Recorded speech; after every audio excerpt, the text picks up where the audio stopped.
It's hard to balance all that. It could be very stressful.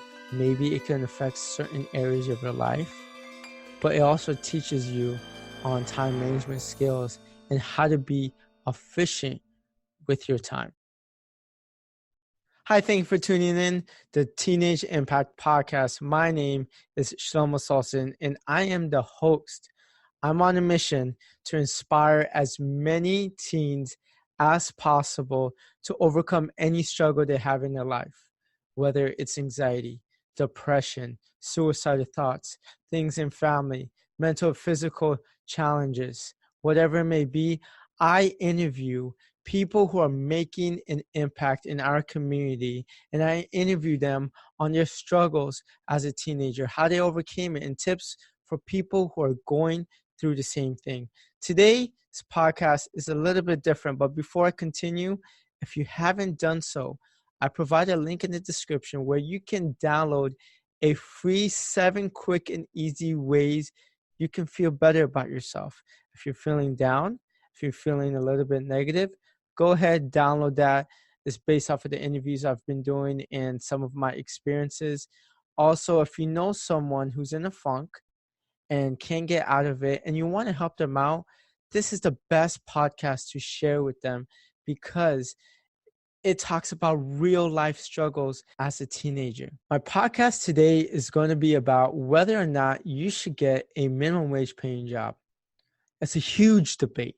Some people say do not get a minimum wage paying job. You're going to affect your grades. You're going to affect your future. Why are you going to compromise getting straight A's or A's and B's when a minimum wage paying job is just an extra layer of responsibility? Especially if the kid's family has money, why would you waste your time getting a minimum wage paying job? Some people say you should get a minimum wage paying job because it teaches you on how to take on adult responsibility. When I graduated college, a transition into a full-time job was easier for me because I had a minimum wage paying job. Some of my friends who never had a job, never had to pay bills, never had to buy their own stuff, some of them had a hard time. Not that there's anything wrong with having your parents pay for your own stuff, but they had a hard time transitioning into adulthood. And some of them fell into temporary depression because of the transition into adulthood. They never, finally their parents cut them off and now they had to be out on their own. So I'm going to go over the pros and the cons of having a minimum wage paying job. But before I do, I want to tell you about my experience of having a minimum wage paying job. I, at 16, worked at the movie theater. I wanted to have my own job because my parents they didn't make minimum wage. I mean, I think a little slightly above minimum wage, raising 4 kids. I didn't have luxury items. I didn't have nice clothes. I didn't go on vacations. I didn't go and do fun activities because money was always tight in my family. I wanted to make a mission to get a job, even though my parents were slightly against it. And I wanted to save up to get a car at the age of 17 and pay for my own insurance. My dad didn't want me to get a car at the age of 17 because all the other kids had cars at the age of 18. I'm the youngest of 4, so all my siblings had their car at the age of 18, except my oldest, because she had to drive other people around. I said, okay, I'll pay for insurance. I went ahead, got a job at 16, getting paid $6.67 an hour working at the movie theater. I started off as a concessionist serving food. I was a little scared because sometimes, I don't know about now, but about 12, 13 years ago, the movies lines were out the door. Movie prices weren't as expensive. And sometimes we would be busy for 3-4 hours straight. I was afraid that I couldn't handle it, that I was going to be too slow. And I always saw myself messing up and being shy and being passive. Little did I know that I started to enjoy it. I started developing these skills, which I would tell you about very soon. But I learned these skills that built my confidence, and I made some friends that lasted a very long time. I keep in touch with some of them still. It was a good 5 years. I quit at the age of 21. Not to say that I loved it 100% all the time. There were a lot of years where I just wanted to quit. Actually, I counted sometimes. I always told myself, okay, this is the year I'm going to quit. This is the year I'm going to quit. And I didn't end up doing that until the age of 21. The reason why I hated it is, first of all, because the pay was really low and I worked my butt off. I felt like I was working harder than everyone else and I wasn't moving anywhere else, moving up. Within the 5 years, I only got $1 raise. I just got bored of the position, I guess, because I worked on it for so long. I got tired of being broke. Even working my butt off got me to pay off my bills, not any extra stuff. And I wanted a little bit more, but I do not regret having that job for 3 reasons. I wrote down 3 pros of having a minimum wage paying job. The first one is I learned the value of money, hard work, and humility. I became independent at the age of 16, which a lot of people struggle with. People start becoming independent at the age of 22 or 23 after they graduate college, some mid 20s to late 20s. I became independent at the age of 16. I started paying my own phone bill. I saved up for a car. I started paying for my own car insurance. And then I went ahead, bought my own stuff. I didn't rely on my parents besides, of course, living with them. My parents would help me out here and there. But most people around my age at the age of 16 were their parents either paid for half of their stuff or all of their stuff. But me, I paid for, I would say, about 80-90% of my things because I went ahead and got a job, and I don't regret that. Like I mentioned before, if for a lot of my friends, it was a hard transition into adulthood. Going into adulthood was super, super easy for me because it went from working 20, 30 hours a week on top of other responsibilities now to working 40, 50 hours a week, which equaled out basically the same thing I was doing, but getting more money. And so the transition wasn't that bad into adulthood. It taught me a lot of humility because there were certain points where I had to clean up poop. I had to clean up people's spills in the concession stand. I had to clean up some as a 16, 17-year-old. I was cleaning popcorn machines up until 1, 2 o'clock in the morning while my friends were going out. It taught me hard work, which allowed me to become a better entrepreneur. It allowed me to work hard. I always worked hard. I was one of the hard. I would say I was one of the hardest working people in the movie theater, and that transition into working hard as an entrepreneur and having late nights and having early mornings as an entrepreneur. Second lesson it taught me the fundamentals of customer service skills. I believe every person should know how to have customer service skills. When you have a customer angry, when a customer didn't like the movie, when the customer didn't like the experience of the movie theater, when there was a line on the movie theater, I always had to find out ways on top of my head to make that customer happy. Now when I own my own business, now when I help run a startup, what do? If a customer is not happy, I have to be patient and I have to engage with the customer and help the customer and help them become happy so they could keep on coming back. When I was shy, I lacked confidence. And it was tough for me in the beginning because I was always afraid I would say the wrong thing.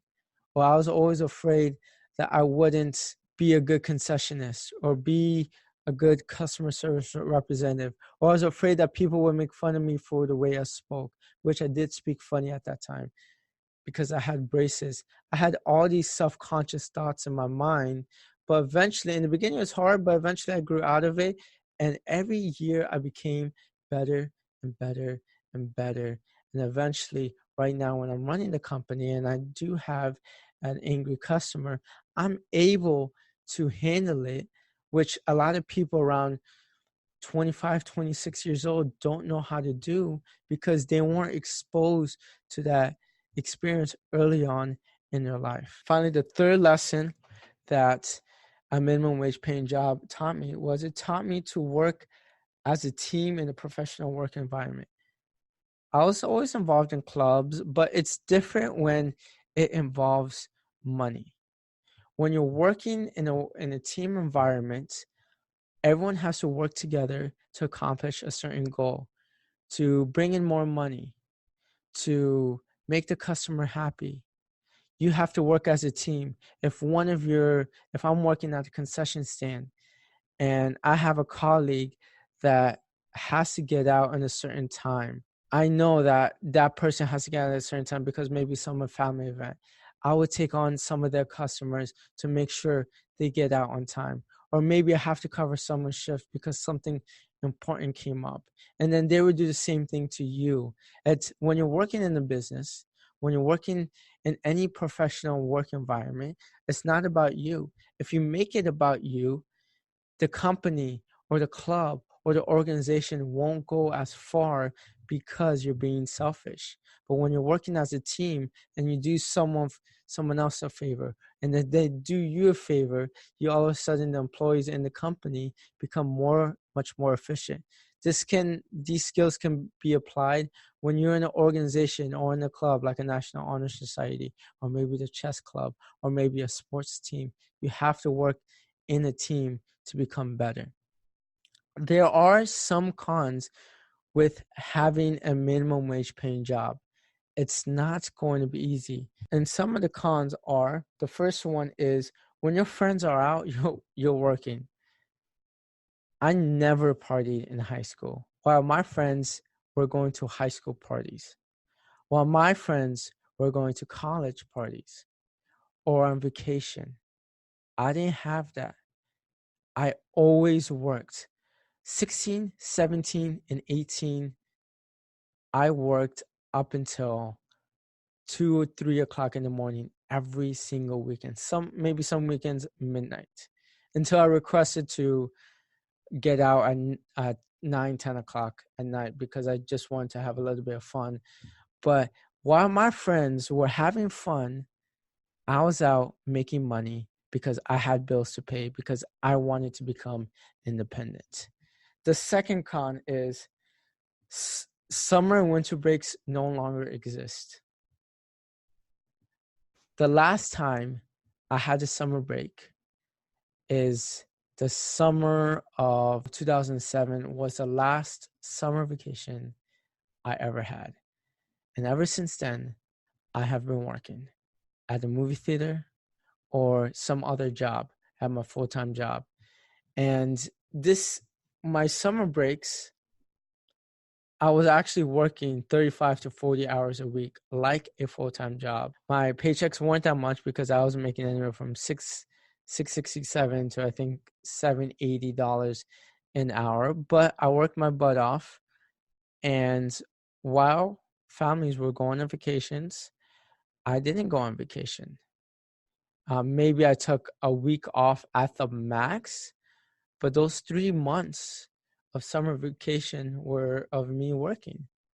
And then I would just hang out with my friends before work or after work or sometimes on my days off. And on winter breaks, it would be the same thing. While people would have that 1 month off, I would work.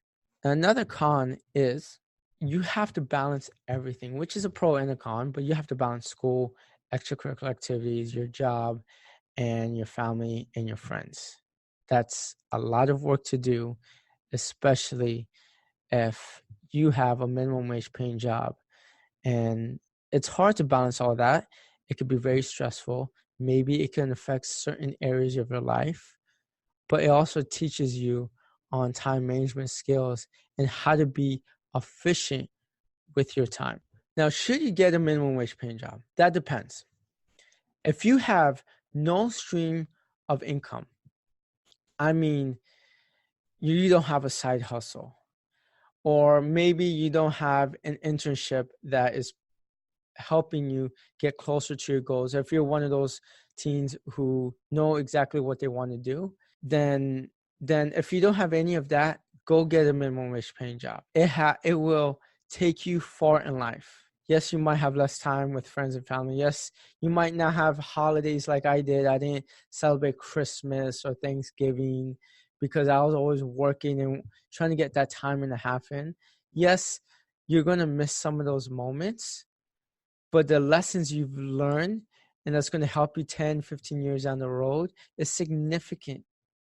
I would never go back and not work because I have learned so many lessons that have helped me later on in life. But if you have a side hustle, I know some people who used to have side hustles making more money than adults. If you're making more money than a minimum wage paying job as a side hustle, go ahead, continue that side hustle because that's going to turn out to be something that's going to be paying you a lot more money in the future.